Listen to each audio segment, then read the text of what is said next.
তো আমি সবগুলো ঘটনাকে একদম গুজব বা অহেতুকি আলোচনাগুলো উঠেছে এরকম আমি মনে করি না। এর এর পেছনে নিশ্চয়ই কিছু কারণ ছিল। আমি আমার যুক্তিগুলো তুলে ধরবো, আপনাদের অনেকের কাছেই এটার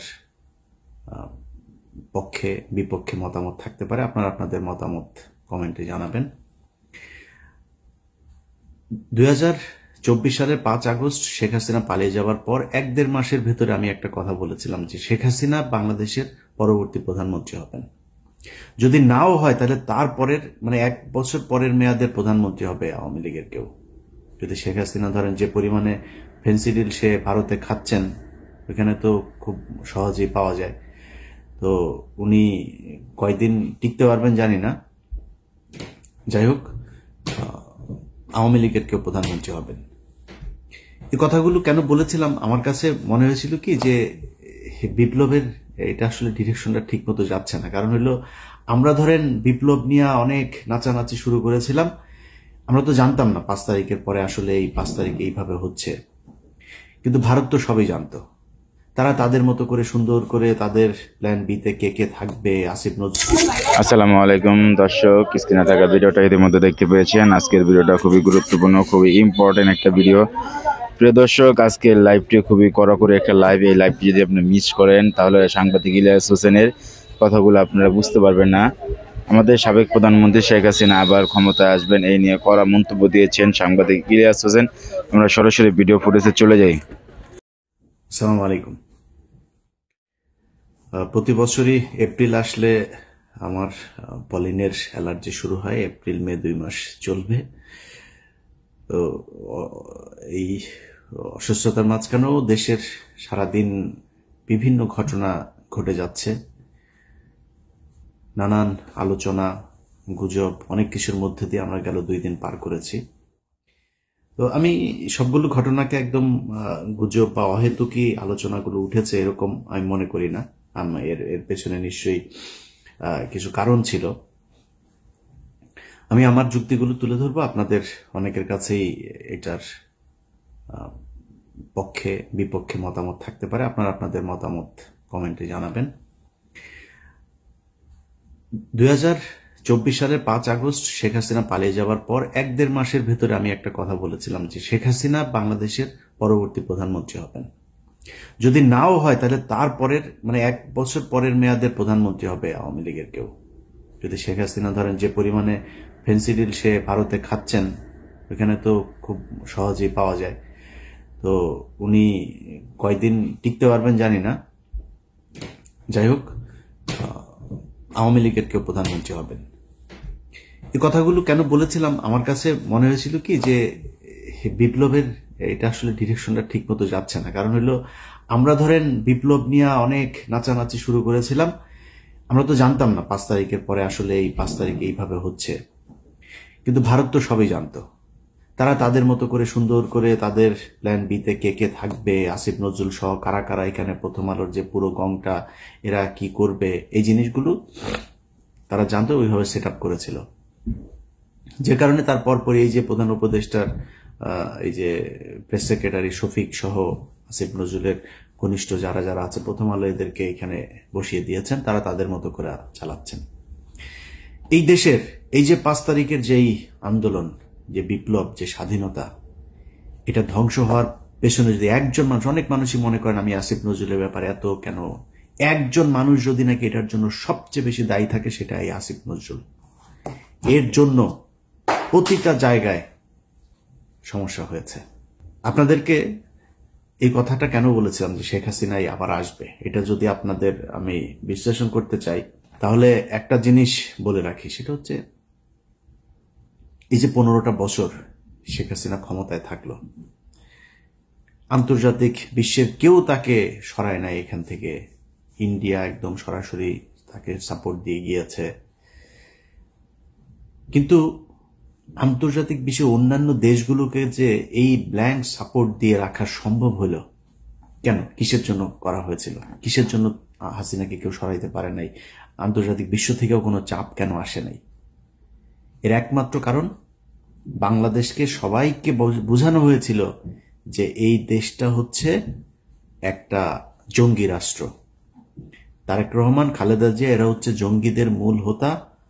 এরা এদের কারণে, এদের যদি ক্ষমতায় যায় তাহলে এই দেশ আবার জঙ্গি হয়ে যাবে, অথবা আওয়ামী লীগকে রাখতে হবে। একমাত্র এই কারণে শেখ হাসিনাকে 15 বছর রাখা গেল।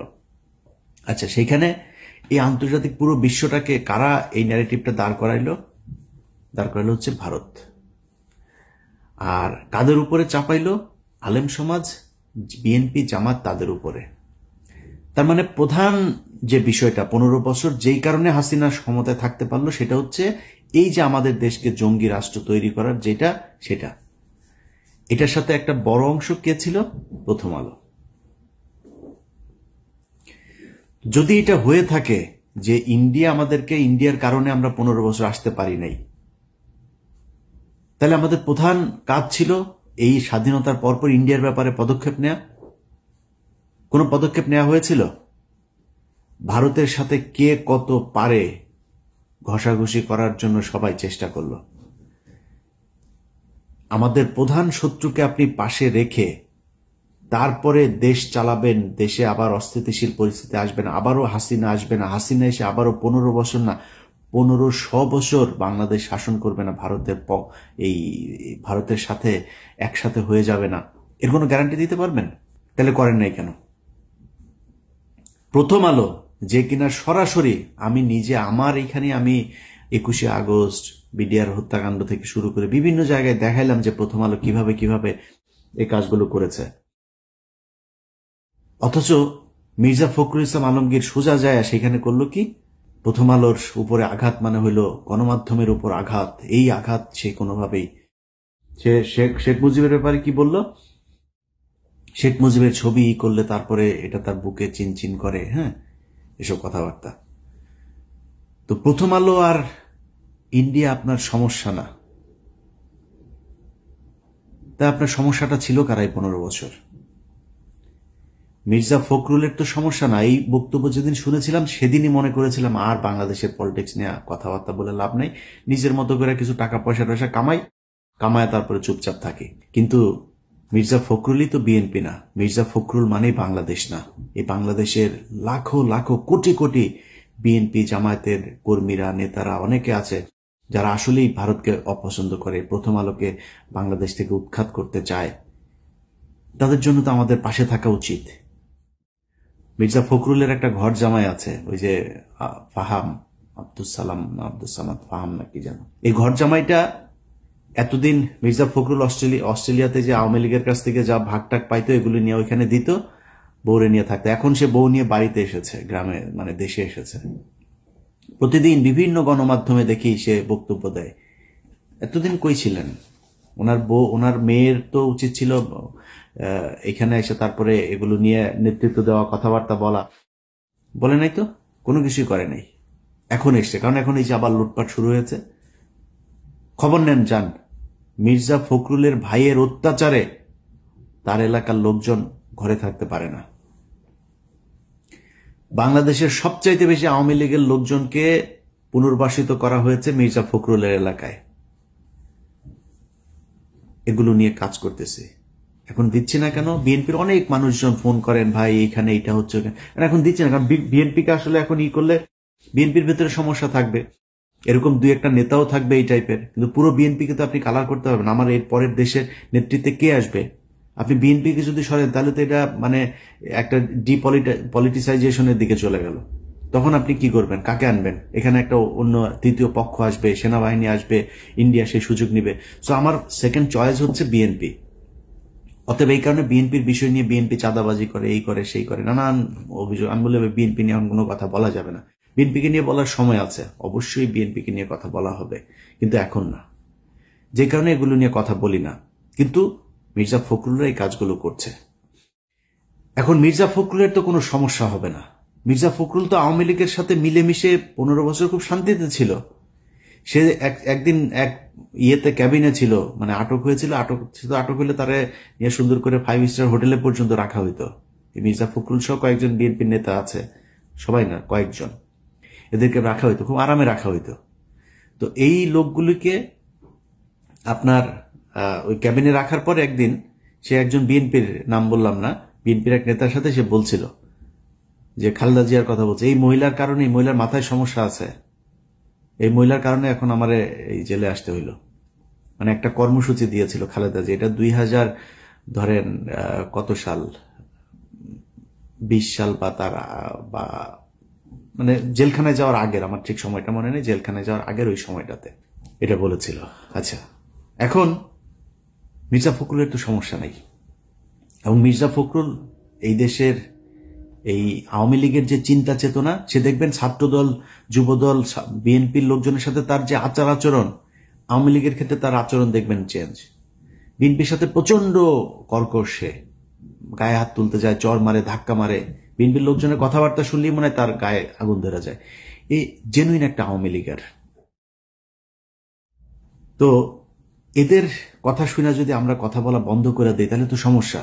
আপনি আওয়ামী লীগের এই যে সজীব ওয়াজেদ জয় সহ আওয়ামী লীগের যেসব ফেসবুক পেজ, টুইটার এগুলো আছে, এগুলো তো আপনি যান, গেলে দেখবেন তাদের মূল কাজ হচ্ছে বাংলাদেশকে জঙ্গি রাষ্ট্র হিসাবে প্রতিষ্ঠা করা। ইংলিশে আপনার ট্রান্সলেট করে তারপরে বাংলাদেশের বিভিন্ন ঘটনাকে তারা পৃথিবীর কাছে মিথ্যা সত্য মিলায় তারপরে এগুলো ছড়াচ্ছে। তো এই যে কাজগুলো আওয়ামী লীগ করছে, তাদের মূল টার্গেট বাংলাদেশকে এই জঙ্গিবাদ এটার ইয়ে করা। আচ্ছা, এখন আমাদের উচিত ছিল কি? প্রথম উচিত ছিল যে যারা এগুলো করেছে তাদের বিচার করা। এই যে এই ভারত এবং আওয়ামী লীগ এগুলো করেছে, এটার ব্যাপারে শক্ত অবস্থান নেওয়া। আমরা সেই ভারতকে বসায় রাখলাম, আমরা যেই প্রথম আলো কিনা সারা দুনিয়ায়, প্রথম আলো, ডেইলি স্টার সারা দুনিয়াতে এটারে আপনার ছড়ায় দিল। প্রথম আলো করে বাংলায়, ডেইলি স্টার করে ইংলিশে, সারা দুনিয়ায় এটা চলল। তাদের পাশে গিয়ে আপনি বসলেন, তাদেরকে বাঁচাইতে চাইলেন। তো আপনি একবারও চিন্তা করলেন না যে এদেরকে রেখে এরা যদি নাকি এই প্রথম আলোই তারেক রহমানকে খাম্বা তারেক বানিয়েছে, এই প্রথম আলোই তারেক রহমান খালেদা জিয়াকে জঙ্গিদের প্রশ্রয়দাতা, আশ্রয়দাতা বানিয়েছে। মনে নেই আপনার? এই বিচারটা তো করা দরকার ছিল। আমি বাংলাদেশে যদি নাই কোনো জঙ্গি থাকে, অবশ্যই তার বিচার চাই। বাংলাদেশ ইসলামী শরিয়া ভিত্তিক চলুক, আমি এটা চাই না। মানে আপনি আমাদের যাই মনে করেন তাই মনে করেন, আমি এটা চাই না। বাংলাদেশ ইসলামী শরিয়া ভিত্তিক চলার মতো ওই অবস্থা আমাদের নাই, আমরা সেই জায়গায় যাইতে পারিনি। যদি কেউ পারেন ওই মাইক নিয়ে ওয়াজের মাহফিলে গলা না ফাটায়া একটা গাড়ি বানায় দেখান। আমি ওই জায়গায় এখন যাইতে চাই না। যে কারণে কেউ যদি এখন আবার বিশৃঙ্খলা তৈরি করার চেষ্টা করে, আমি মনে করি বিএনপি আগে যেভাবে সেই শায়েখ আব্দুর রহমান থেকে শুরু করে বাংলা ভাইদেরকে যেভাবে শায়েস্তা করেছে, এইবারও সেটাই করুক। জঙ্গিবাদকে মাথাচাড়া দিতে দেওয়া যাবে না। কিন্তু জঙ্গিবাদ বলে কি বাংলাদেশে আসলেই কিছু আছে? সেটা প্রমাণ করা দরকার ছিল এই সরকারের আসার পরপরই। বিচারগুলো তাড়াতাড়ি শেষ করে যে এই ঘটনাটা আসলে এই যে এইভাবে নাটক সাজানো হয়েছিল, এইটা এইভাবে নাটক সাজানো হয়েছিল, এই নাটক সাজিয়ে এইভাবে ভারত এবং আওয়ামী লীগ মিলে তোমাদেরকে ভুল বুঝিয়েছে, আসলে বাস্তব চিত্রটা এটাই। এর মাঝখানেও যদি আলেমদের ভেতরে কেউ জঙ্গি কর্মকাণ্ডে যদি থেকে থাকে, আমি তাদের বিচার চাই। বাট বাদ বাকি যারা, তাদেরকে তো ছাড়া দরকার। সেইটা না করে আপনি তাদেরকে জেলখানায় রাখলেন, আর যারা এটা করলো তাদেরকে আপনি আশ্রয় প্রশ্রয় দিলেন। 2 দিন আগে এক ভিডিও দেখলাম, ওই যে এই ফারজানা ব্রাউনিয়ার এক্স বয়ফ্রেন্ড আপনার জিল্লুর রহমান, তৃতীয় মাত্রা করে। এই জিল্লুর রহমান ফারজানা ব্রাউনিয়ার এক্স মানে কত নাম্বার সেটা তো বলা যাবে না, এটা সম্ভবত ওই পার্ট টাইম বয়ফ্রেন্ড ছিল। তো এই পার্ট টাইম বয়ফ্রেন্ড বলছেন যে ঈদের পরে এই দেশে আবার জঙ্গি হামলা হবে। আমার হাতে একটা সিক্রেট রিপোর্ট, যেখানে দেখা যাচ্ছে যে ঈদের পরে বাংলাদেশের রাজনৈতিক পরিস্থিতি অত্যন্ত অস্থির হয়েছে। এক ধরনের জঙ্গি তৎপরতা গত কিছুদিন ধরে আমরা এই আলোচনা শুনছি এবং লক্ষণও দেখা যাচ্ছে। এটা পাঠবার একটা আশঙ্কা আছে। তিনি বলছেন দেশে নাকি কোন এক সাংবাদিক এটার সাথে জড়িত, কোন আলেম নাকি দেশের কারা কারা জড়িত, আর প্রবাসে একজন আছে কোথায় নাকি থাকে, সেও নাকি জড়িত। যে নিষিদ্ধ ঘোষিত কিছু সংগঠন, তাদের অন্তত 3 জনকে ক্লিয়ারলি আইডেন্টিফাই করেছে রিপোর্ট। এদের সঙ্গে একজন সাংবাদিকও আইডেন্টিফাই করা গেছে যিনি এইসব তৎপরতার সঙ্গে যুক্ত। তার কাছে একদম পুরো তথ্য খাতা, এইভাবে খাতা 3-4টা পৃষ্ঠা নিয়ে তারপরে তিনি বসেছেন। ওরে বাবারে, তার কাছে সব তথ্য। হ্যাঁ, কিভাবে হামলা হবে, কোথায় কোথায় হবে, সে আগের মতোই নাকি গুরুত্বপূর্ণ জায়গায় কোর্ট টোট এইসব সেইভাবে নাম ধরে ধরে বলছেন। পসিবল থ্রেট লক্ষ্য করা যাচ্ছে। তারা গভর্নমেন্টের বিভিন্ন ইনস্টলেশনে হামলা চালাতে পারে, লোকাল কোর্টসগুলোতে হামলা চালাতে পারে। পরে ধৈর্য নিয়ে ওর পিছন দিয়া ডিম ঢুকে ওরা জিজ্ঞেস করেন যে তুই এই তথ্য কই পাইলি, কই হবে, কারা কারা করবে, তাড়াতাড়ি নামের লিস্ট দে। আমরাও সেটা জানতে চাই, কারা কারা এই দেশে জঙ্গিবাদ এই করতে চায়, তাদের আমরা খুঁজে বার করতে চাই। ওর কাছ থেকে তালিকা নেন, ও কোথায় পেয়েছে এটা। এরা হচ্ছে খুব চিপ রেটের দালাল। এরা বিভিন্ন দেশের গোয়েন্দা সংস্থার কাছ থেকে টাকা পয়সা খায়া তারপরে বাংলাদেশে অস্থিতিশীল পরিস্থিতি তৈরি করতে চায়। ভারত নিশ্চয়ই এর ওই হয়তো বড় অঙ্কের একটা মোটা অঙ্কের টাকা দিয়েছে।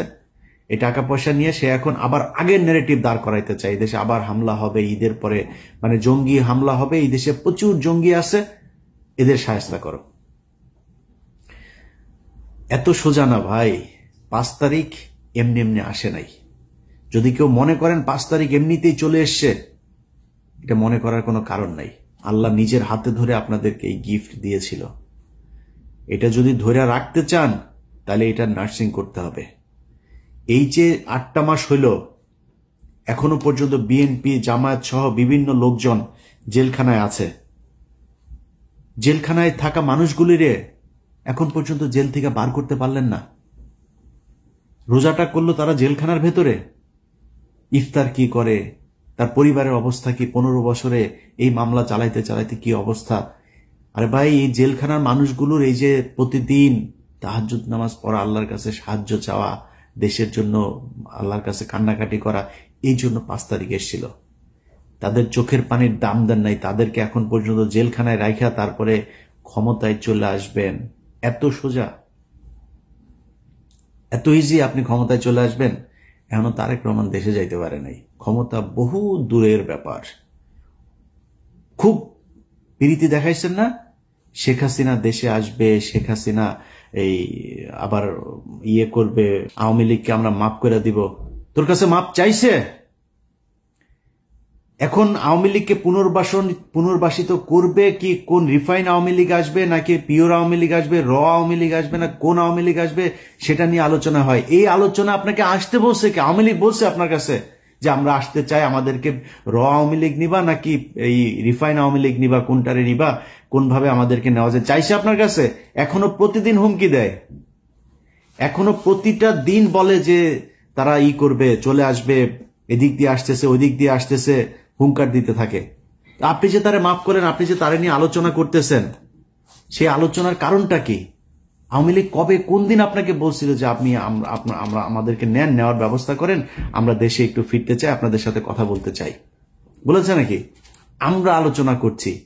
আওয়ামী লীগের লোকজন এই গতকালকে আসিফ নজরুল তার প্রিয় আওয়ামী লীগের লোকজনকে কোর্টের বিভিন্ন জায়গায় বসিয়ে রেখেছে। গতকালকেও এত ক্রুশিয়াল একটা সময়ের ভিতরে, কালকে মনে হয় 100 বার আওয়ামী লীগের লোকজনের ইয়েতে দেখেছি শেখ হাসিনা ওই দিক দিয়ে ঢুকছে, ওই দিক দিয়ে তোরে ঢুকায় দেওয়া হবে, ঢুকতে বল। দেশের মানুষ এখন ওই মেজাজে নাই। সেনাবাহিনীও যদি নাকি তেড়িবেড়ি করে, সেনাবাহিনীর মধ্যম সারি জুনিয়র অফিসাররা বসে আছে, সৈনিকরা বসে আছে, 15 বছর বহুত হয়েছে। তেড়িবেড়ি করার চেষ্টা করলে কোনো জেনারেল তারা বসে থাকবে না। কারণ সেনাবাহিনী এই দেশের মানুষের প্রাণের কথা বলে। এই দেশের মূল রক্ষক হচ্ছে বাংলাদেশ সেনাবাহিনী। সেই সেনাবাহিনী এত সহজে আপনি 2-4 জন জেনারেলের কারণে বিক্রি হয়ে যাবে আরেক দেশের কাছে, এটা মনে করার কোনো কারণ নাই। ঢুকতে বল, অমুক জেনারেল অমুক কর্নেলের কথা শুনে তারপর ঢুকতে বল, তারপরে বুঝবি মজাটা। আয়, এগুলি করা হচ্ছে। এর মাঝখানে আপনি গতকালকে 2 জনের জামিন দিয়ে দিলেন। আওয়ামী লীগ কি করতো? আওয়ামী লীগ যখন দেশে পরিস্থিতি হইতো তখন সবগুলি নিয়ে ঢুকাইতো, জামিন টামিন সব বন্ধ। আপনি এই পরিস্থিতির মাঝখানে 2 জনের জামিন দিয়ে দেন, কিভাবে সম্ভব? এক এমপির বোর্ডে জামিন দিয়ে দিয়েছে, কিভাবে সম্ভব? আপনার এখানে আমরা আলোচনা করছি আওয়ামী লীগকে পুনর্বাসন, এই নিয়ে আলাপই চলবে না। কিসের আওয়ামী লীগ? ওদের বিচার হবে, ওরা রাজনীতি করতে চায়, করুক, সমস্যা নাই। আওয়ামী লীগের দেশে রাজনীতি করবে, আওয়ামী লীগের নাম দিয়ে করুক। কে করবে? কোন আসবে? আমরা চুজ করব নাকি?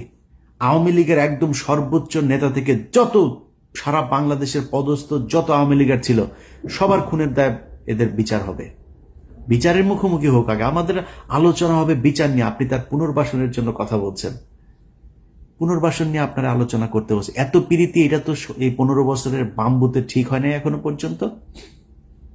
লজ্জা লাগে আওয়ামী লীগের চাই না এটা বলতে। কারণ কি? কারণ হচ্ছে এই যে আওয়ামী লীগের টাকা পয়সা খেয়েছে না, আওয়ামী লীগের সময় বিএনপি নেতার ব্যাংক চলে নাই, গার্মেন্টস চলে নাই, ব্যবসা প্রতিষ্ঠান চলে নাই, চালাইছে যে কারণে এগুলি কি কি লেনদেন হয়েছে এগুলি রেকর্ড তো তাদের কাছে আছে। সেগুলি থাকার কারণে তারা এখন কথা বলতে পারে না। সেগুলি থাকার কারণে আওয়ামী লীগ যেটা শিখাই দেয় ওইটা বলতে হয়। তারেক রহমানের তারা দেশে নিতে চায় না।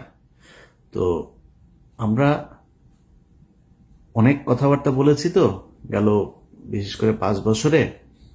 এবার দেশের কোনো খারাপ পরিস্থিতি আসলে আমরা পাশে থাকব না। কারণ যা দেখলাম এইবার, যাকে যেখানে বসানো হয়েছে সে সেখানে যে লুটপাট করার চেষ্টা করেছে। কেউ এই দেশের কথা চিন্তা করে নাই, এই দেশের মানুষের কথা চিন্তা করে নাই। আপনি ছাত্ররা, আরে বাপ, তোর 100 কোটি টাকার মালিক হলে তুই সেই টাকা কই রাখবে এইটাই তো তুই জানিস না, এখনো সেইটাই শিখিস নাই। তুই টাকার পেছনে দৌড়ানো শুরু করছিস। তোর সাথে যে যারা কিনা মারা গিয়েছে তাদের পরিবারের গুলোর কাছে এখন পর্যন্ত টাকা পয়সা, তার সাহায্য সহযোগিতা, তার পরিবারের পাশে দাঁড়াইতে পারিস নাই। তুই টাকা পয়সা কামানো শুরু করছিস যারে যেখানে বসানো হয়েছে। এই জন্য তো মানুষ, খালি আমি না, মানে আমার চাইতে তো বেশি অবদান এই দেশে যারা রাস্তায় থেকে তারপর মারামারি করেছে, গুলি খেয়েছে, মারা গিয়েছে, অন্ধ হয়েছে, পঙ্গুত্ব বরণ করেছে, এই লোকগুলি আর আসবে না আপনার পাশে। এইভাবেই থাকতে হবে। তো যেটা আগেই বলছিলাম যে মির্জা ফখরুলের মতো এইসব কালপিট আওয়ামী লীগের দালাল যারা আছে তাদের জন্য যে কথা বলবো না এটা না বলে পারি না, কারণ ওই যে সাধারণ মানুষগুলো আছে না তাদের জন্য। বাট আমার মনে হয় আর কি সাধারণ মানুষের এটাই মনে হয় ভাগ্য, এই কোনো পাপ বোধহয় আছে যেই কারণে আমার কপালে আসলে ভালো কিছু নাই ভাই। এই জন্যই হয়তো এরকম হয়। তা না হইলে এরকম বিশাল একটা সুযোগের পরে এই দেশের মানুষগুলি ঠিক হইল না, মানে মানুষগুলি বলতে এই যে যারা জায়গা মতো বসানো হইলো তারা কেন ঠিক হইল না এটা আমি জানি না, এটার কোনো ব্যাখ্যা নাই ভাই। ও আমার আজকের ভিডিওর মূল কথা হয়েছে যে ভাই, যে জন্য এই দেশটা 15 বছর আরেক দেশের কাছে জিম্মি ছিল সেটা পয়েন্ট আউট করা এবং পদক্ষেপগুলো নেয়া। এটা যদি না নেন, কালকে পরশু এই যে ঝুঁকির ভেতরে আপনাকে থাকতেই হবে। ভারত আপনাকে কখনোই শান্তিতে থাকতে দিবে না, এটা মনে করার কোনো কারণ নাই। অতএব যদি মনে করেন ওই ঝুঁকি, ওই শত্রুকে দমন করতে হবে, প্রকাশ্যে আনতে হবে, প্রকাশ করতে হবে যে ইয়েস আমরা এটা চাই না। এক বিএনপি আর জামাত যদি নাকি প্রথম আলোকে শেল্টার না দিত, প্রথম আলো বাংলাদেশে এতদিন থাকতে পারতো না। অনেকে বলে গণমাধ্যম, আরে ভাই গণমাধ্যমের মাঝখানে অনেকগুলো অফিস টফিস সব জ্বালাই দেওয়া হয়েছে, কি হয়েছে? বন্ধ হয়ে গিয়েছে, কি হয়েছে? করা হয়নি। প্রথম আলোর যেই সাংবাদিকগুলো, এই যে টিপু সুলতান থেকে শুরু করে যেগুলো আপনার জঙ্গি নাটক সাজাইতো, কারোর ব্যাপারে কোনো পদক্ষেপ নেওয়া হয়নি। একদম ওইভাবে প্রথম আলো চলছে, আনচেঞ্জড, এইভাবে আপনি চালায় যাচ্ছেন। তো এই জন্য বাংলাদেশ স্বাধীন হয়নি এবং এইভাবে স্বাধীন রাখা যাবেও না। যে কারণে আমি মনে করি সবকিছু তাদের মতো করে সেট আপ রেখে তারপরে কেউ যদি মনে করেন সামনে নির্বাচন হবে আর সেই নির্বাচনে বিএনপি ক্ষমতায় আসবে, আমি মনে করি না এটা ঘটতে যাচ্ছে। কিছু একটা ডিফারেন্ট, কোনো কিছু একটা যে কোনো সময় ঘটে যাইতে পারে যদি আসল জায়গায় হাত না দেন। আশা করি আমার ভিডিওর উদ্দেশ্য আপনাদেরকে বোঝাতে পেরেছি। সবাই ভালো থাকবেন। আল্লাহ হাফেজ। বাংলাদেশ জিন্দাবাদ। তখন ধৈর্য সহকারে লাইভটি দেখেছেন, ভিডিওটা খুবই গুরুত্বপূর্ণ সহকারে দেখেছেন। আপনাদের মূল্যবান মতামতগুলো কমেন্ট বক্সে কমেন্ট করে জানিয়ে দিবেন। আপডেট ভিডিও পেতে চাইলে 9-10 মিনিটের চোখ রাখবেন। ভালো থাকবেন, সুস্থ থাকবেন। এখান থেকে বিদায় নিয়ে নিচ্ছি। আল্লাহ হাফেজ।